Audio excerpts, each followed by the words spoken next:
Ontem à noite nós conversamos nos stories sobre inseguranças. Eu compartilhei com você algumas das minhas inseguranças essas que eu já superei.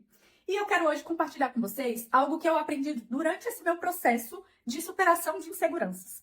Vale dizer que o que eu vou classificar aqui para vocês são conclusões, são constatações minhas, tá? Consegui elaborar essa classificação a partir do meu processo de superação de inseguranças e também analisando as inseguranças de outras pessoas ao meu redor. Então, eu analisei as minhas inseguranças e analisei inseguranças de outras pessoas para conseguir concluir essa classificação que eu vou compartilhar contigo aqui agora.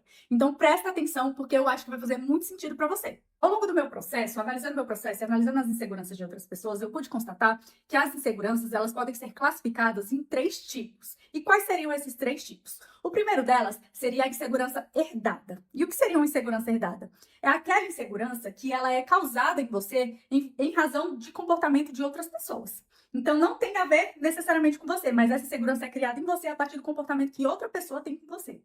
Um exemplo disso seria aquela criança que sempre é deixada de algum modo pelos pais ou pelos seus responsáveis. Ela cresce um adulto que se torna inseguro nas suas relações interpessoais, porque ele acha que a qualquer momento ele pode ser abandonado. Então, essa insegurança herdada, ela tem a ver com o comportamento de outras pessoas com você, e isso é só um exemplo. Essas inseguranças herdadas podem ser, geralmente, relacionadas a quando a gente era criança e a gente cresce, né, com essas inseguranças já, ou também ela pode ser criada depois de adulto, tá? Só que sempre essas inseguranças herdadas, elas vão ter relação com o comportamento do outro com você. A segunda classificação de insegurança é o que eu chamo de insegurança criada. E o que seriam essas inseguranças criadas?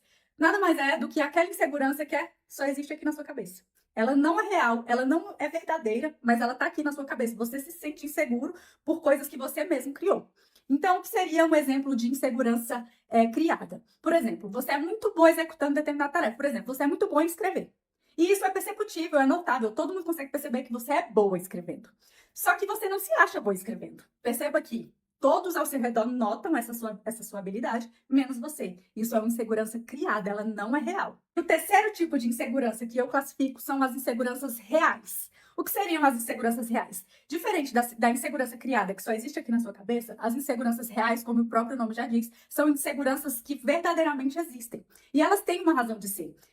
Você se sente inseguro porque você está diante de uma situação nova, diante de algo novo, algo que você não conhece, que você não detém domínio, que você não detém conhecimento, prática, enfim, você está diante de uma novidade, de algo que é diferente para você, de algo que você não tem conhecimento. Claro que quando você está sujeito a situações novas que você nunca viveu antes, você se sente inseguro automaticamente. Então, essa insegurança, ela é real e é legítima. Essa insegurança a gente pode trabalhar estudando, buscando conhecer sobre aquilo, enfim. A insegurança real é aquela que de fato existe. Por exemplo, quando você é contratado e você vai trabalhar em um lugar novo, apesar de você ter sido contratado provavelmente pelas habilidades que você tem, que aquela vaga te exigia, você está em um ambiente novo, com pessoas novas, então é como se você não soubesse nada. Você está aprendendo do zero.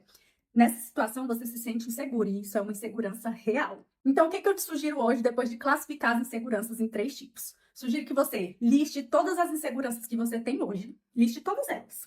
E depois você vai classificar cada uma dessas inseguranças dentro de um desses 3 tipos que eu te contei aqui. Seja a insegurança herdada, que é a primeira, seja a insegurança criada, que é a segunda, ou seja a insegurança real, que é a terceira. Então, você vai listar todas as suas inseguranças e depois você vai classificar cada uma delas dentro de um desses 3 tipos que eu acabei de te contar. Faz esse exercício e você vai ver que só de você classificar a sua insegurança, você vai conseguir identificar a origem dessa insegurança. Depois que você identifica a origem da insegurança, fica mais fácil de trabalhar essa insegurança que você tem aí. Então, só faz esse exercício e depois me conta.